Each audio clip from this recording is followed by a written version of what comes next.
ఏనాడు నీ పరిపాలన మాకు వరం, నీ వల్లే ఈ రాష్ట్రపు సంక్షేమం సత్యం నిత్యం సఫలం.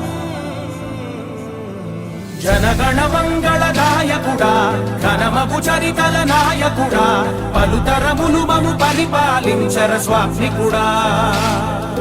నవయుగ మేధో సైనికుడా, సమయము తెలియని సేవకుడా, యువ నవ్యాంధ్రకు ప్రగతిని చూపర సాధకుడా, వైతాళికుడా.